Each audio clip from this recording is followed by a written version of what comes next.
நாம பேங்க்ல ஒரு 10 lakhs வச்சிருக்கோம்னு வச்சுக்கோங்க. அந்த 10 lakhs பேங்க்ரப்ட் ஆயிருச்சுன்னா கவர்மெண்ட் வந்து நமக்கு எவ்வளோ அமௌண்ட் திருப்பி கொடுப்பாங்கன்னு தெரியுமா? கவர்மெண்ட் நமக்கு மேக்ஸிமம் 5 lakhs தான் கொடுக்க முடியும். ஆர்பிஐ வந்து நமக்கு டைரெக்டாக கொடுக்கறது இல்லை. அதுக்கு பதிலாக டிஐசிஜிசிங்கிற அமைப்பு தான் நமக்கு அந்த 5 lakhs திருப்பி கொடுக்குறாங்க. ஸோ இப்போ நாம வந்து மியூச்சுவல் ஃபண்ட்லையோ ஷேர் மார்க்கெட்லையோ நம்மளோட அமௌண்ட்டை வந்து நம்ம முதலீடு பண்ணாமல் இருக்கலாம். ஆனால் ஏதோ ஒரு டைமில் வந்து நம்ம இந்த ஷேர் மார்க்கெட்டில் முதலீடு பண்ண போகிறோம். ஏன்னா ஒரு சைடு வந்து நமக்கு பேங்க்ல வந்து மேக்ஸிமம் வந்து 5 lakhs தான் வச்சிருக்க முடியுது. அதே மாதிரி கோல்டில் வந்து நம்ம இன்வெஸ்ட் பண்ணலான்னு பார்த்தீங்கன்னா அதோட ரேட் வந்து ஏறிக்கிட்டே போகுது. 12,000 ஆச்சு, 13,000 ஆச்சு. ஸோ மினிமமாக ஒரு 100 200 ஒரு 500க்குள்ளே நம்ம இன்வெஸ்ட் பண்ணோம்னா அதுக்கு பெஸ்ட் சான்ஸ் வந்து மியூச்சுவல் ஃபண்ட் மட்டும்தான் இருக்குது. வெல்கம் டு காசு பத்திரம். என்னோட நேம் கிங்ஸ்டன். இன்றைக்கி நம்ம இந்த வீடியோவில் என்ன பார்க்க போகிறோம்னா, மியூச்சுவல் ஃபண்ட்னா என்ன, எஸ்ஐபினா என்ன, லம்சம் இன்வெஸ்ட்மெண்ட்னா என்ன, இந்த மாதிரி உங்களுக்கு இருக்கக்கூடிய டவுட்ஸ் எல்லாத்தையும் இந்த வீடியோவில் நம்ம கிளியர் பண்ணிடலாம். ஸோ இந்த வீடியோ வந்து ஸ்பெஷலி ஃபார் பிகினர்ஸ். புதுசாக வந்து நான் வந்து ஷேர் மார்க்கெட்டில் ஸ்டார்ட் பண்ண போகிறேன், மியூச்சுவல் ஃபண்டு ஸ்டார்ட் பண்ண போகிறேன், ஆனால் எப்படி பண்ணணும்னு எனக்கு தெரியலனா இந்த வீடியோ வந்து உங்களுக்கு ஒரு பெரிய கைடாக அமையும். ஸோ இதே போல் ஃபினான்ஸ் ரிலேட்டட் கண்டென்ட் வந்து உங்களுக்கு பார்க்க பிடிக்கும் அப்படின்னா நம்ம சேனலை சப்ஸ்கிரைப் பண்ணுங்கள். ஃபஸ்ட்டு ஷேர் மார்க்கெட்னா என்ன? ஷேர் மார்க்கெட்னா தமிழில் பங்குச்சந்தை. சந்தையில் நம்ம என்ன பண்ணுவோம்? நம்மள்ட்ட வந்து ஒரு பொருட்கள் இருந்ததுன்னா சந்தையில் கொண்டு போய் விற்போம்.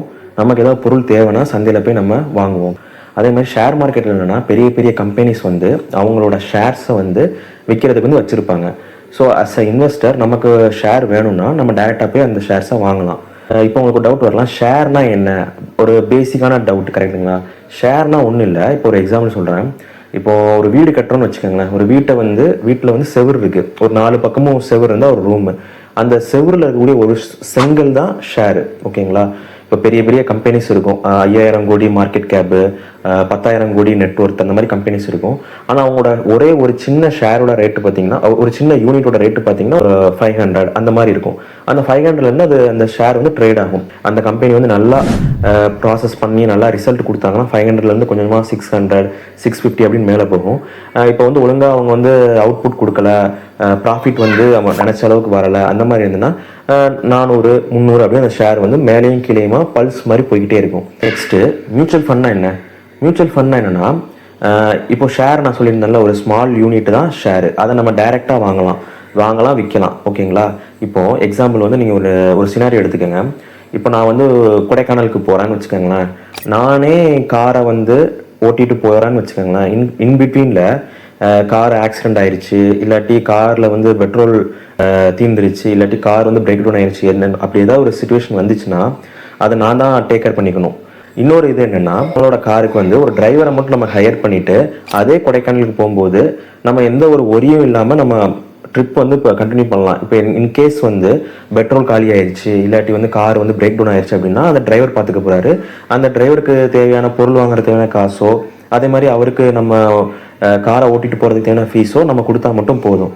ஸோ இதுதான் டைரெக்டாக ஷேரில் இன்வெஸ்ட் பண்ணுறதுக்கும் மியூச்சுவல் ஃபண்ட் வழியாக இன்வெஸ்ட் பண்ணுறதுக்கும் உள்ள டிஃப்ரென்ஸு. ஓகே, இப்போ நம்ம என்ன பண்ண போகிறோம்னா, உங்களுக்கு வந்து என்னோட சிஸ்டம்ஸில் வந்து என்னோட க்ரோ ஆப்பை ஓப்பன் பண்ணி காட்ட போகிறேன். இது வந்து சிஸ்டமில் வந்து வெப்பேஜ். ஓகேங்களா? ஸோ இது வந்து மொபைல் ஆப்பில் வந்து கொஞ்சம் டிஃப்ரெண்ட்டாக இருக்கும். ஆனால் உங்களுக்கு நான் இப்போது ரியல் டைமில் காட்டுறதுக்காண்டி நான் இதை ஓப்பன் பண்ணி காட்டுறேன். ஸோ ஃபஸ்ட் வந்து என்னோடய ஆப் போயிட்டு இப்போ நான் வந்து என்ன ஃபண்ட் ஓப்பன் பண்ணி வச்சுருக்கேன்னா, பராக் பரிக் ஃப்ளெக்ஸி கேப் ஃபண்டு. இது கொஞ்சம் ஃபேமஸான ஃபண்டு. ஓகேங்களா? ஸோ நான் ஃபஸ்ட் வந்து ஒரு என்ஏவி காட்டிடுறேன். இப்போ இதில் என்ஏவி வந்து எவ்வளோ போட்டிருக்குன்னா 95 rupees போட்டிருக்கு.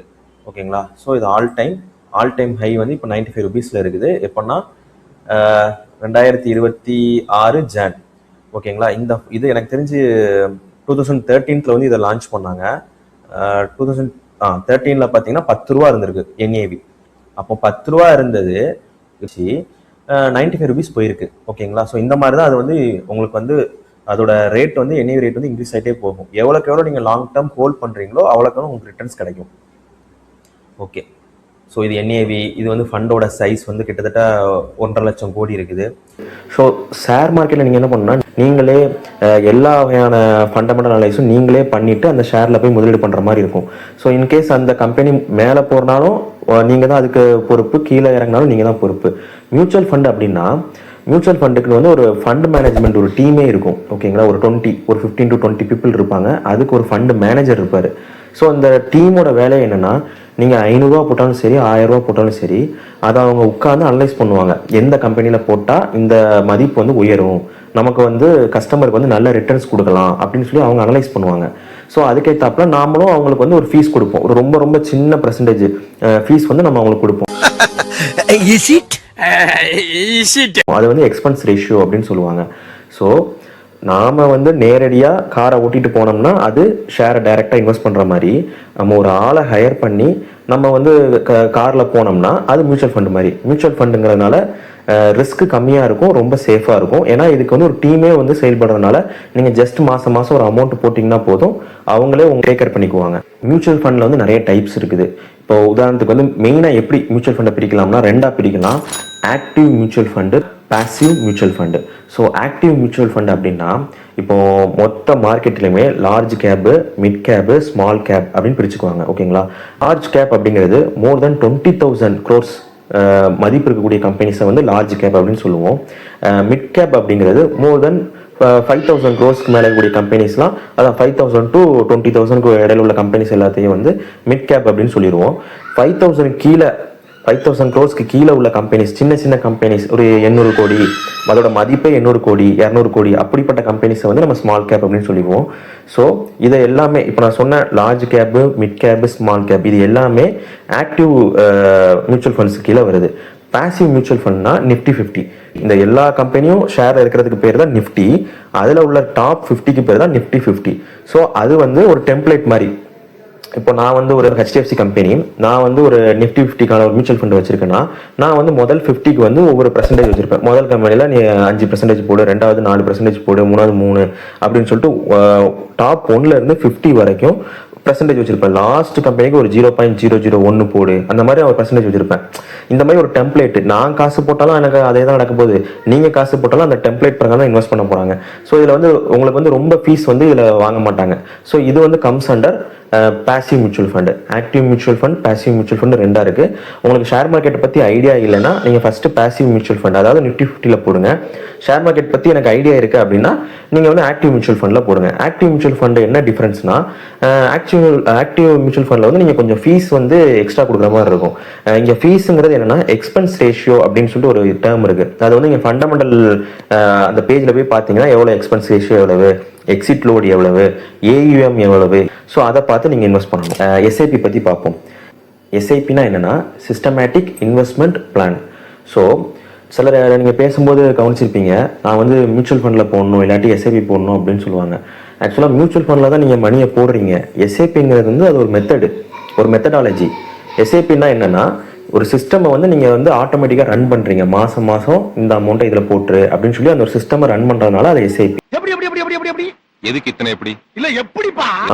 இப்போ நீங்கள் வந்து ஒரு லோன் எடுக்கிறீங்க வீடு கட்டணும் அப்படின்ட்டு. அப்போ அதுக்கப்புறம் நீங்கள் டாக்குமெண்ட் எல்லாம் எழுதி கொடுத்துட்றீங்க. அப்புறம் அவங்க வந்து ஒரு வருஷத்துக்கு இத்தனை % இன்ட்ரெஸ்ட்டு, இத்தனை வருஷம் கட்டணும், டென்யூர் இருக்குது, எல்லாமே சொல்லிடுறாங்க. அப்புறம் பார்த்தீங்கன்னா மாதம் மாதம் உங்கள் பேங்க்லேருந்து அந்த அமௌண்ட் வந்து கரெக்டாக டிரெக்ட் ஆகி போய்கிட்டே இருக்கும். மாதம் 10,000 EMI போகுது, இல்லாட்டி நீங்கள் ஒரு பொருள் வாங்குறீங்க அதுக்கு EMI போயிட்டே இருக்கும். ஸோ இதெல்லாம் எல்லாமே இது எல்லாமே SIP தான். இதில் என்ன அர்த்தம்னா நீங்கள் ஆல்ரெடி வாங்கின பொருளுக்கு SIP மூலமாக அந்த வாங்கின கடனை வந்து நீங்கள் ரிட்டர்ன் கொடுத்துக்கிட்டு இருக்கீங்க. ஆனால் இப்போ நான் சொல்கிறது மியூச்சுவல் ஃபண்டில் SIPனா வரக்கூடிய ஃபியூச்சரில் வந்து உங்களுக்கு தேவையான பணத்தை சேர்க்கறதுக்கு நீங்கள் இப்போவுமே SIP பண்ணுறீங்க. மாதம் மாதம் ஒரு அமௌண்ட்டை வந்து நீங்கள் SIP பண்ணுறீங்க. ஸோ SIPங்கிறது ஒரு பிளான். இது வழியாக தான் நம்ம மியூச்சுவல் ஃபண்டில் இன்வெஸ்ட் பண்ணுறோம். ஓகேங்களா? நம்ம வீடியோவோட எண்டுக்கு வந்துட்டோம். ஸோ இந்த வீடியோ வந்து உங்களுக்கு ரொம்ப யூஸ்ஃபுல்லாக இருந்திருக்குன்னு நம்புகிறேன். இந்த வீடியோவில் ஷேர்னா என்ன, SIPனா என்ன, மியூச்சுவல் ஃபண்ட்னா என்ன அப்படிங்கிற மாதிரி பேசிக்கான விஷயங்கள்லாம் நமக்கு இப்போ புரிஞ்சிருக்கும். உங்களுக்கு வேறு ஏதாவது டவுட் இருந்துச்சுன்னா நீங்கள் வந்து கீழே கமெண்ட்ஸில் சொல்லுங்கள். அதுக்கேற்றப்ப நான் நெக்ஸ்ட் வீடியோ உங்களுக்காண்டி போடுறேன். ஸோ இந்த வீடியோ வந்து like, share, comment and subscribe பண்ணுங்கள். Real finance, real life. வாழ்த்துக்கிறேன்.